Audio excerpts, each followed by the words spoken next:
Maka saya bilang bahwa Tuhan semua yang menggerakkan. Artinya ketika kita baca renungan, membuat renungan, kita mulai dengan baca Injil, Tuhan yang menggerakkan pikiran kita. Nah, ini yang mau ditulis ya, kita jalan saja tulis semua.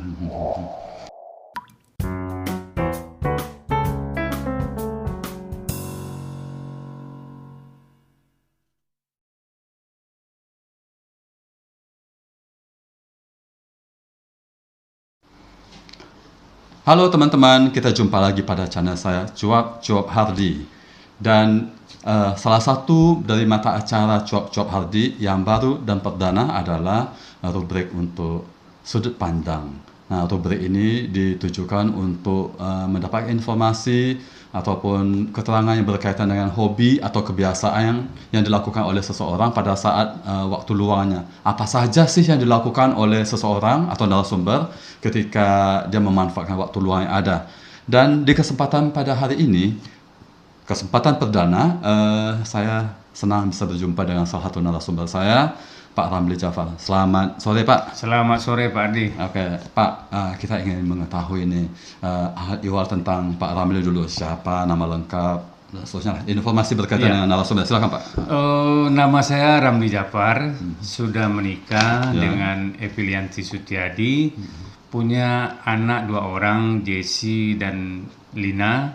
Saat ini mereka di Jakarta dan sudah berkeluarga.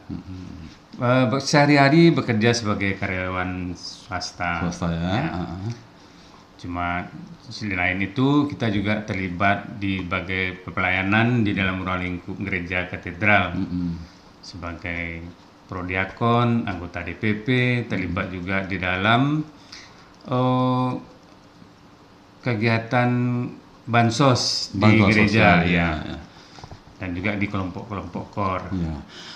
Boleh dikatakan nih pada jadwal nih karyawan swasta berarti kan waktunya terbatas, ada dalam jam kerja dari jam sekian sampai jam sekian dalam harian gitu ya, kegiatan harian. Tetapi masih sempat juga namanya ada kegiatan-kegiatan yang sifatnya sosial maupun yang kerejani lah gitu ya. Nah, apakah itu juga menjadi pembatas untuk melakukan aktivitas yang berkaitan dengan hobi? Bagaimana? Sebetulnya kalau untuk itu sangat tergantung bagaimana kita membagi waktu kita, ya kan. Kesibukan terkadang membuat kita tidak bisa membagi waktu dengan baik. Tetapi kalau kita jadwalkan atau schedulekan, pasti semuanya bisa dilakukan. Umpamanya saya kegiatan rutinnya juga membuat renungan harian. Nah, itu dia renungan harian. Membuat renungan harian. Dan itu biasanya saya bikin konsepnya malam hari.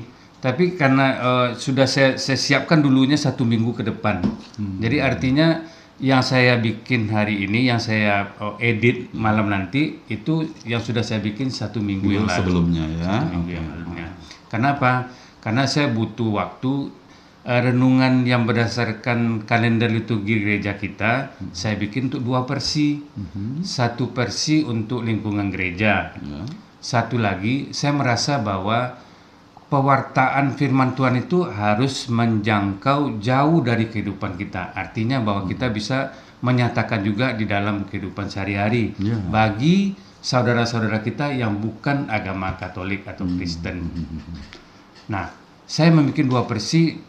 Dalam materinya tetap dalam bacaan Injil hari itu, tetapi renungannya dijadikan dalam bentuk umum dan saya share biasanya tiap hari di Facebook untuk kalangan saudara-saudara kita yang bukan pemeluk agama Katolik. Berarti ini sifatnya umum lah ya, yang umum. Jadi 2 versi, 1 versi yang Katoliknya, satu lagi versi yang non Katolik. Nah, kalau versi yang Katolik itu di mana aja tuh di share itu? Kalau di Katolik biasanya kita di Facebook juga di dalam grup-grup.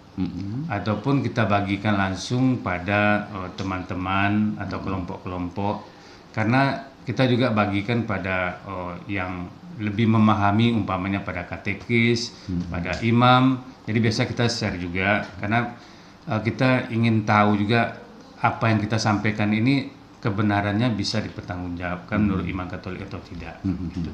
Yang menarik ini informasi yang saya dapatkan bahwa Pak Ramli ini aktif menulis renungan harian di media sosial, terutama di Facebook sejak tahun 2010. Benar ya, Pak ya? Iya. 12 tahun yang lalu. Apa yang membuat Bapak menuliskan renungan harian itu ya, ini udah 12 tahun dan konsisten sampai sekarang ya. Silakan. Ya, pada awalnya saya sendiri jauh dari kehidupan sebagai seorang pewarta firman, karena saya sendiri juga waktu itu tidak pernah baca-baca firman juga. Tetapi sesuatu kejadian yang membuat saya bisa berubah adalah ketika ibu saya meninggal. Jadi ketika itu saya merasa bahwa pada saat ibu saya sakit, banyak orang yang datang melihat, memberi, menguatkan di dalam doa. Dan sesudah dia meninggal, saya merasa bahwa apa yang bisa saya lakukan untuk berbuat bagi sesama. Nah, awalnya sih saya cuma katakanlah punya sedikit hobi nyanyi, kan begitu. Nyanyi ya. Nyanyi. Nah, saya memulainya dengan terlibat di kelompok KOR. Waktu itu ada kelompok KOR Sion. Jadi di sana saya mulai terlibat dalam kelompok KOR. Kemudian dari kelompok KOR ada, katakanlah, membentuk suatu pelayanan himbauan dari persekutuan doa. Persekutuan doa yang menghantarkan saya untuk terlibat pelayanan di puji-pujian di kelompok persekutuan doa yang karismatik. Nah, di persekutuan doa, di sana kita diajak untuk setiap hari merenungkan firman Tuhan.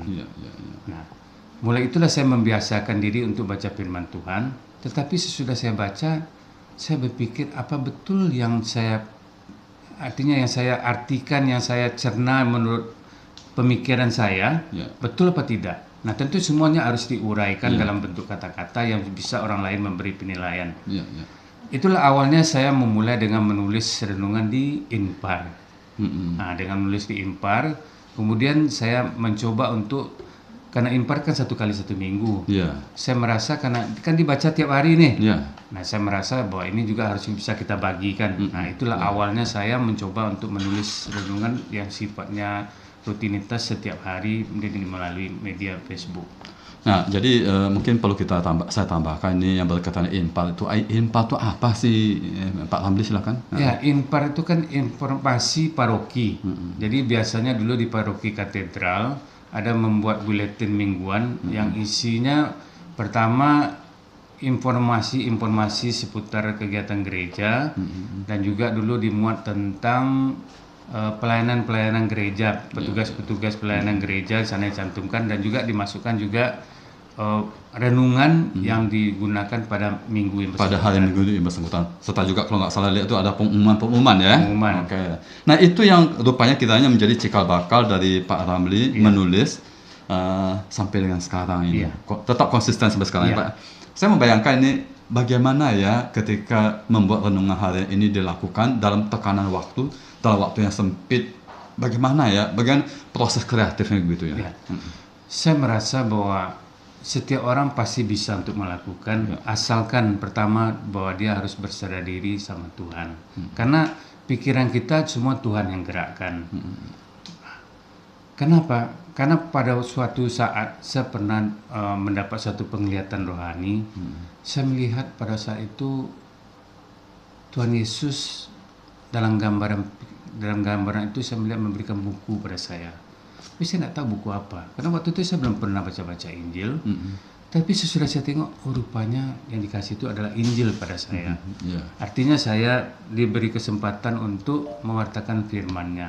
Nah, itu yang menjadi kekuatan bagi saya ketika mengalami hal-hal dalam pewartaan firman ini. Karena memang seperti Pak Ardi bilang bahwa waktu untuk bekerja dari pagi sampai sore.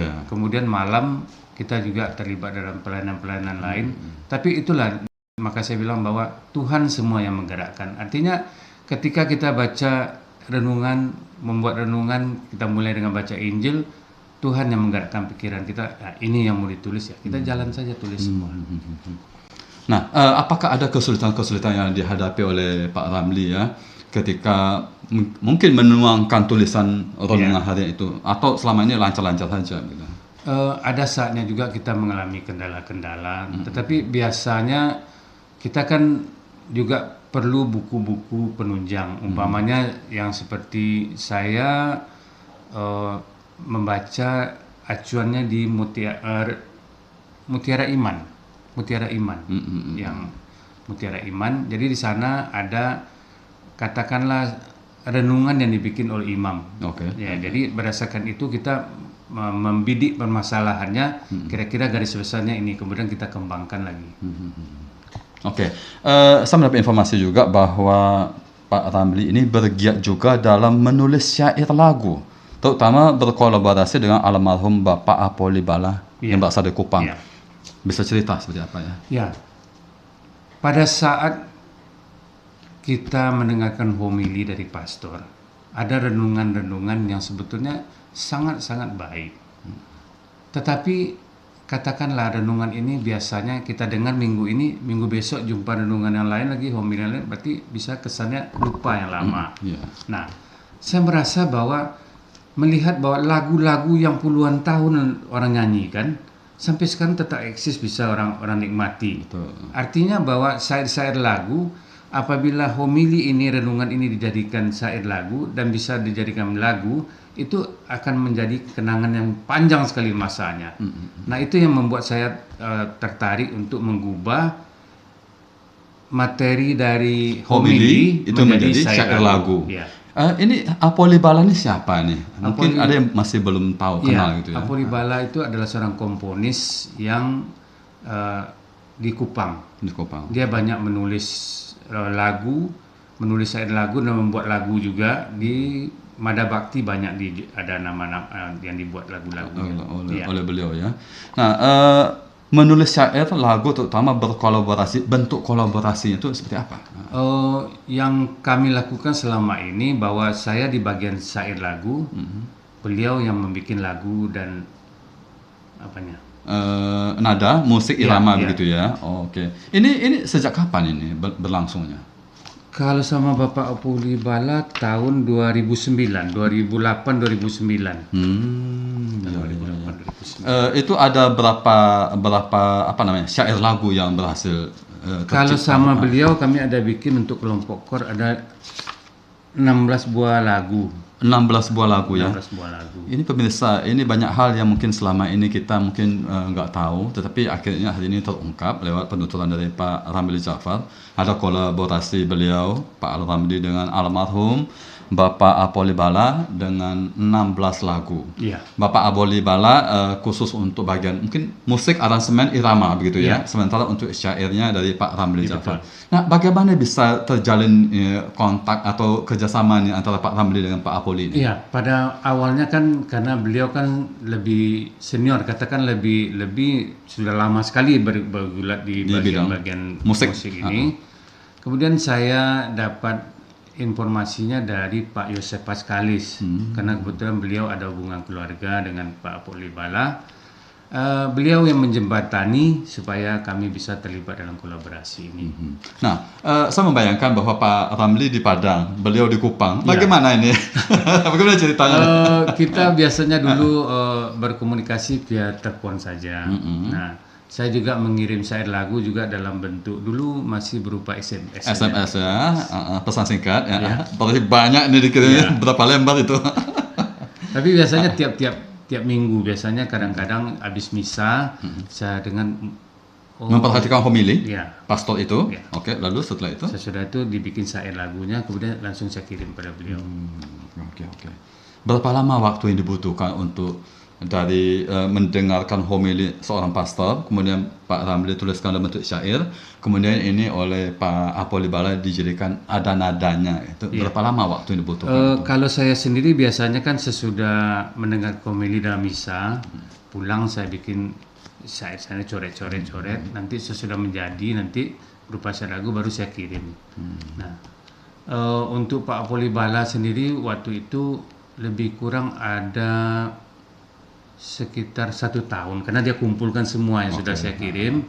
Sesudah 1 tahun baru dia kirim, kasih tahu bahwa lagu-lagunya sudah kita bikin dan itu sudah diuji coba sendiri di dalam misa di gereja di Kupang.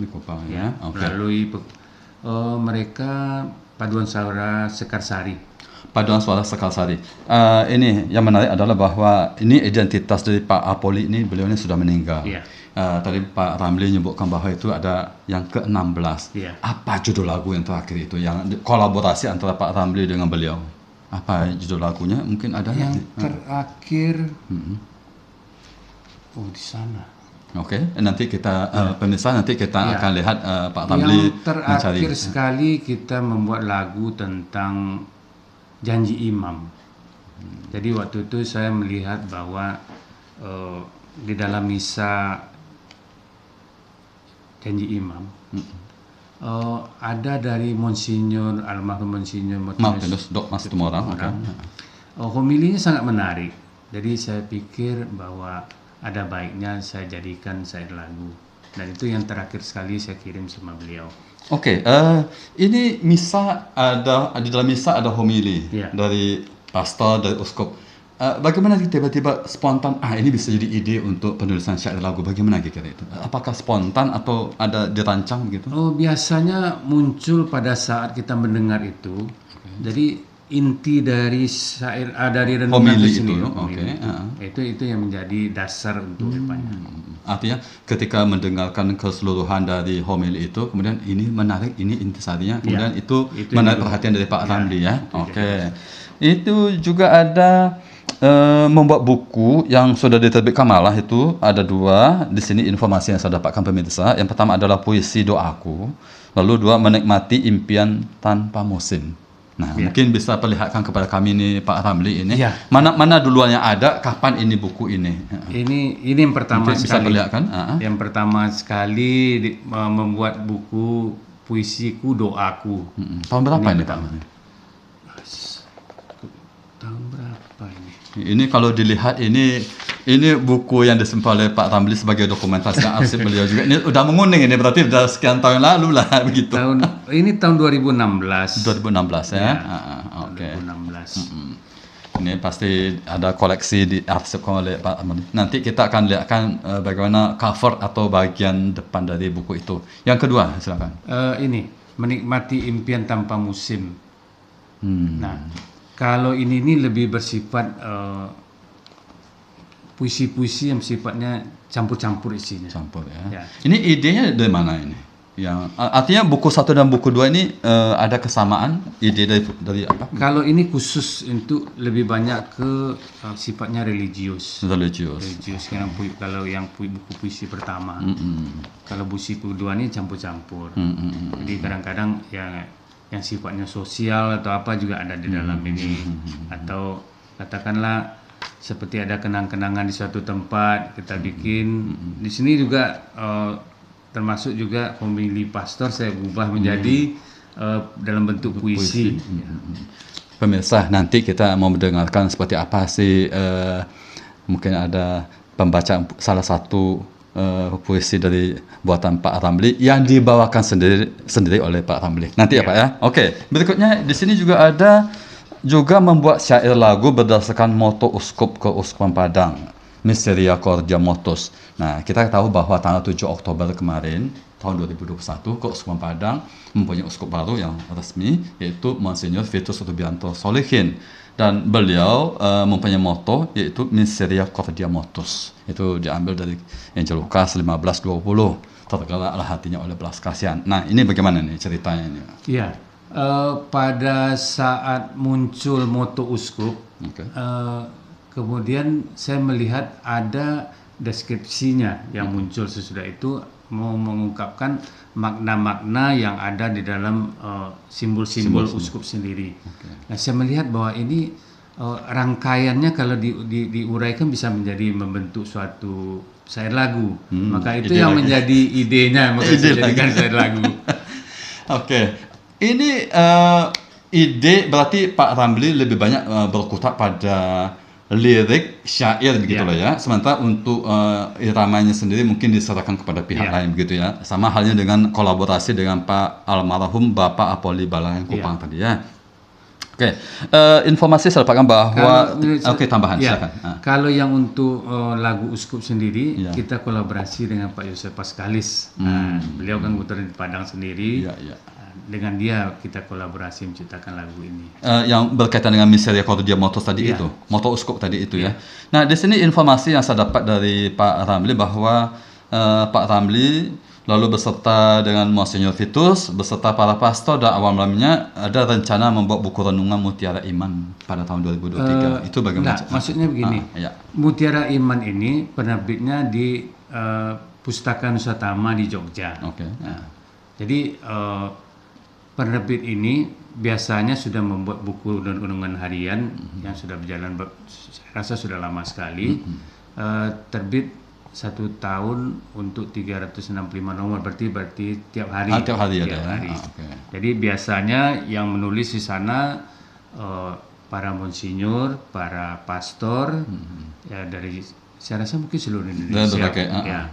Nah, berarti untuk tahun 2023 rencananya Pak Ramli ikut. Saya dapat kesempatan untuk dilibatkan menjadi penulis di sana. Nah, ini dia. Oke, terus lanjut. Ya. Saya kebetulan dapat 12 nomor. Jadi 12 hari.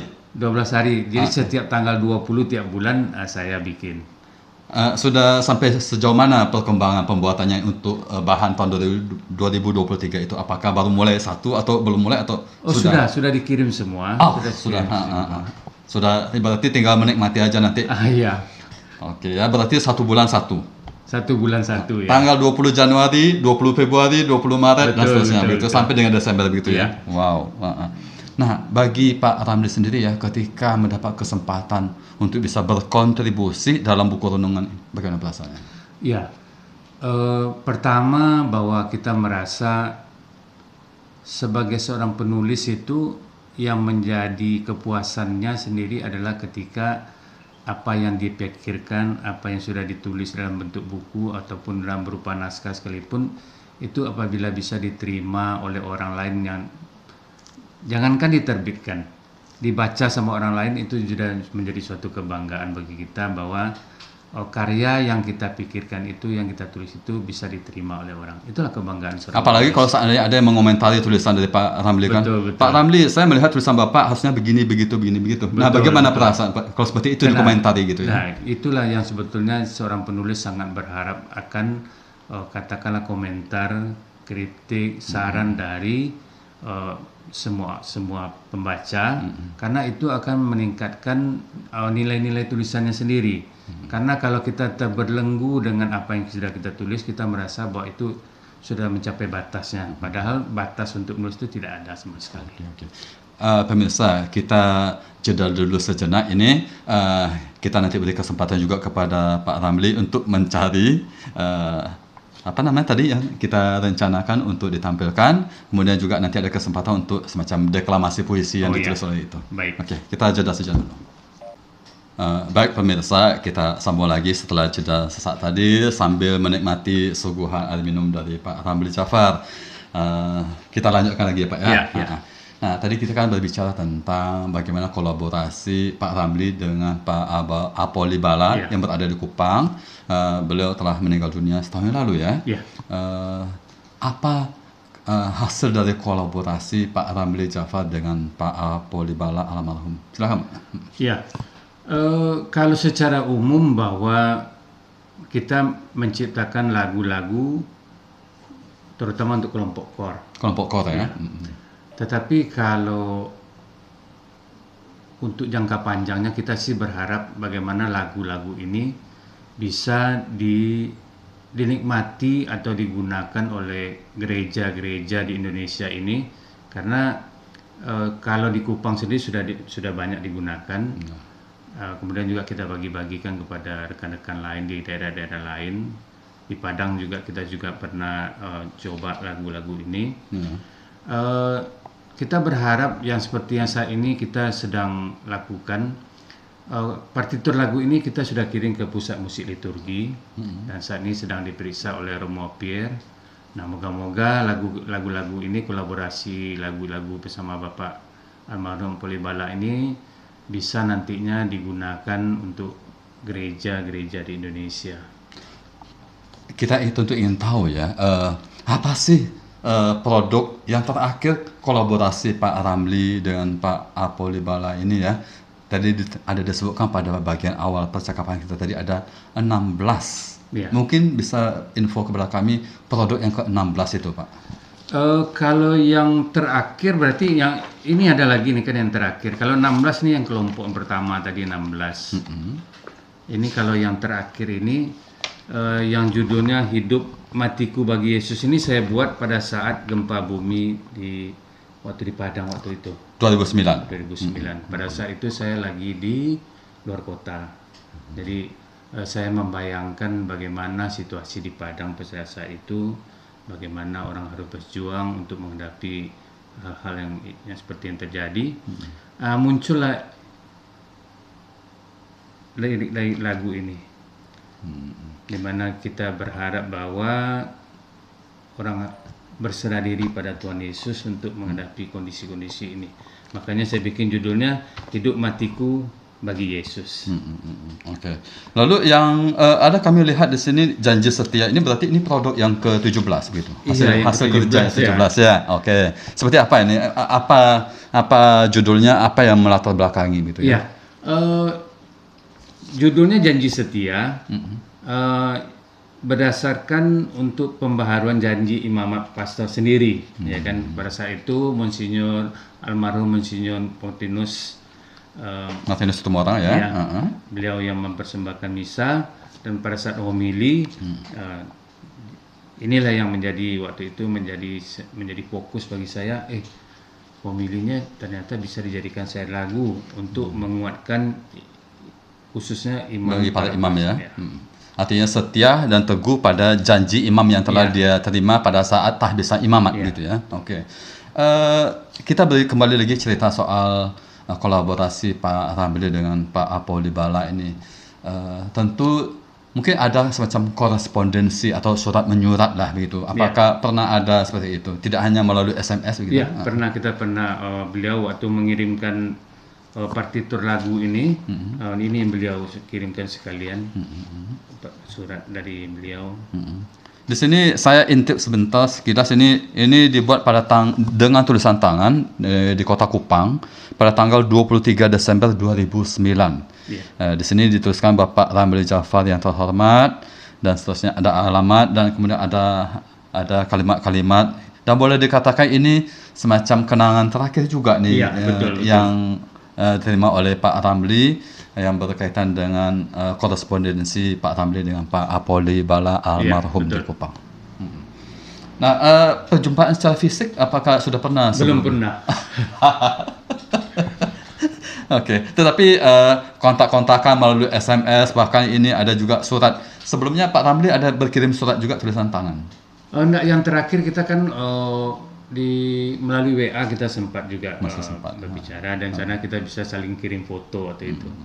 Berarti inilah foto Pak Apoli Bala, lalu inilah foto Pak Ramli Jafar, saling tukar foto gitu ya. Betul. Oke. Nah, tadi disebut bahwa Pak Ramli ini sudah menelorkan lah istilahnya, itu ada 2 buku. Yang pertama adalah Puisiku Doaku, seperti yang terlihat di sini pemirsa. Lalu yang kedua adalah Menikmati Impian Tanpa Musim, yang seperti ini, seperti terlihat di sini ya.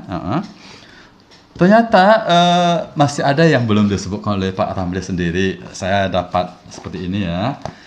Memang ini berupa antologi, artinya ini ramai-ramai penulisnya dalam satu buku. Yang di sini judul bukunya adalah Mencatat Hujan, sebuah antologi, dan di sini ada juga nama Pak Ramli Jafar tercantum, dan sekian banyak namanya ini. Nah, seperti ini. Lalu ternyata ada lagi yang masih berupa antologi ya, antologi merangkai kenangan. Di sini ada sejumlah nama penulisnya, dan salah satu di antaranya adalah Pak Ramli Jafar. Ya, seperti ini kira-kira.